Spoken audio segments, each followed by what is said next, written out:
پاکستان میں بڑھتی ہوئی مہنگائی، بے روزگاری، غربت اور دہشت گردی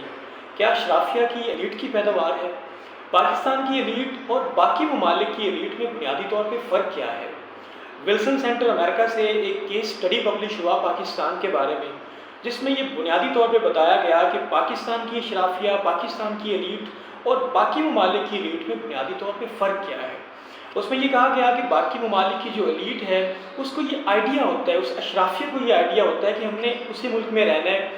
وہیں جینا مرنا ہے، وہیں پہ ہم نے ایجوکیشن حاصل کرنی ہے، وہیں پہ ہاسپٹلس کو ہم نے یوز کرنا ہے، مطلب کہ ساری زندگی ہم نے وہیں پہ اسپینڈ کرنی ہے۔ اس لیے وہ اپنے ملک کو ڈیولپ بھی کرتے ہیں، وہاں پہ سوسائٹل ایولیوشن بھی آتا ہے۔ لیکن پاکستان کی جو اشرافیہ ہے، پاکستان کی جو ایلیٹ ہے، ان کے پاس ملک سے بھاگنے کے بڑے رستے ہوتے ہیں۔ ان کے پاس ڈیول سٹیزن شپ ہوتی ہے، ان کے باہر بڑے بڑے فلیٹس ہوتے ہیں، ریٹائرمنٹ کے بعد فوراً جناب ہم نے اس ملک کو چھوڑ کے چلے جانا ہے، اور اس کے ساتھ ساتھ ہم نے یہاں سے ایجوکیشن تو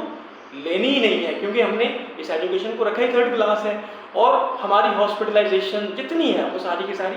باہر سے ہوتی ہے۔ دوستو، جب ہماری ایلیٹ کے مائنڈ کے اندر یہ آئیڈیاز ہیں تو اس سوسائٹی کو آگے کس نے ڈیولپ کرنا؟ تو یہ موجودہ جو کرائسز ہیں یہ ایلیٹ کے اسی نیگیٹو تھاٹ پروسیس کی وجہ سے ہیں۔ اس لیے ہماری سوسائٹی ڈیولپ نہیں ہو سکی، اور غربت اتنی تیزی سے بڑھ رہی ہے کہ اب عام انسان کا جو لیونگ سٹینڈرڈ ہے وہ جانوروں کے برابر کر دیا گیا ہے۔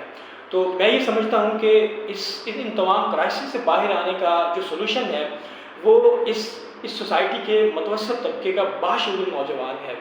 جو اسٹیٹس کو چیلنج کرے، گورنمنٹ کی پالیسیز کو جو ہے، جو گورنمنٹ پالیسیز فارمولیٹ کرتی ہے اس کو چیلنج کرے، اس کو کرٹیسائز کرے، اس پہ پبلک اوپینین جو ہے وہ بہتر انداز میں مینٹین کر سکے، کیونکہ جب تک رائے عامہ ہموار نہیں ہوتا، جب تک ہم ڈفرینس آف اوپینین کی جو ہے گنجائش لوگوں کو نہیں دیتے، میں نہیں سمجھتا کہ سوسائٹی ہماری بہتر طریقے سے ایوالو کر پائے۔ آخر میں یہی کہوں گا کہ اٹھو میری دنیا کے غریبوں کو جگا دو، کاخے عمرا کے در و دیوار ہلا دو، گرماؤ غلاموں کا لہو سوزے یقین سے،